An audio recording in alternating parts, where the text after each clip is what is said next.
Thanks for joining us. Welcome to our webinar. Today's webinar is What Does a Sustainable Supply Chain Look Like? So this is a webinar series, Thriving Sustainably. We had our first webinar, which was well received on September 6th, which is how to approach it at a corporate level. Today is about what the supply chain looks like. What's a sustainable supply chain?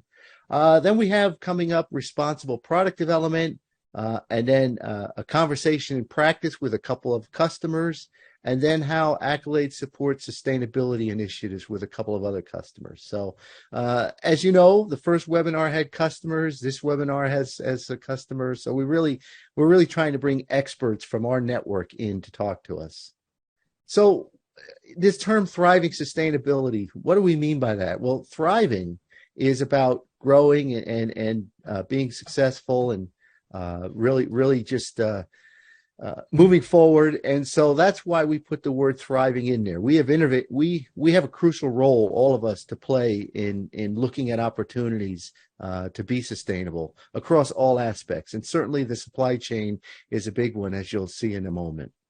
So I'm your host, Paul Heller. I'm the chief evangelist of Sopheon, and my role in the company is not only working with our customers to help them be better at implementing innovation strategy, but also to get out and talk about it in the market, really promote innovation in all aspects of it, speaking at conferences, writing about it. I have a weekly podcast about it where I bring guests on as well.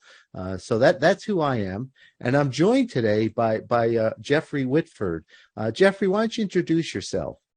Absolutely. Thanks, Paul. My name is Jeffrey Whitford. I'm the head of sustainability and social business innovation at MilliporeSigma, which is the life science business of Merck KGaA, Darmstadt, Germany.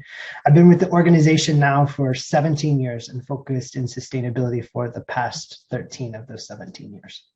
Great. And we're grateful you could join us, Jeffrey. For those of you who are listeners of the podcast, you've probably heard Jeffrey speak on there as well. He was one of my guests earlier on. So we had our first webinar, and I'd like to just go over the learnings from it, just to share what a couple of the attendees said. These are really good quotes, so I normally don't read slides, but these are worth reading. So Dr. Sebastian Rue from Evonik: developing products that fundamentally shift the sustainability footprint of your portfolio takes time and energy. However, once you've done it, once placed at the core of your strategy, change within your organizational culture can rapidly drive your innovation and product development towards these goals.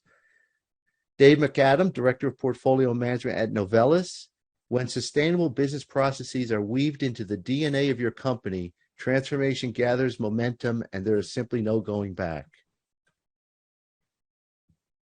Hannah Kirtland, who's a outsourced Chief Impact Officer at Kirtland & Company: the consensus of the rate of change required is outstripping the regulatory bodies.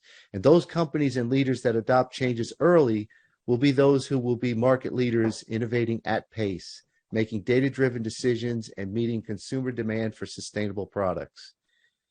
And finally, the last quote that I'm going to read to you, Dr. Jan Soltemeyer, Head of Innovation and Sustainability at Avient: the importance of consumer-based change is the strongest lever for companies to strategically pivot towards sustainable product portfolios.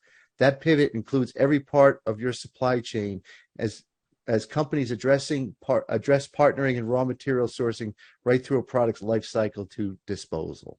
So great quotes. Go back and watch that webinar if that's of interest to you. So now let's talk about the supply chain. So these are some studies that were done by Carnegie Mellon, CDB, GreenBiz, and McKinsey as well. And McKinsey summarized it earlier this year. And this was a study done in consumer goods. So 90% of what they call natural capital, which is air, soil, and land impacts, are in supply chains, 90%. 80% of greenhouse gas emissions are in supply chains. Yet only 25% of companies engage their suppliers in this. And the numbers might be slightly different with different industries, but they don't vary that much. And so what we see is a lot of opportunity in the supply chain to be more sustainable, and yet, not too many people getting in on it. Ernst Young did a survey of 525 executives, and they said, what are your top motivators for improving supply chain sustainability?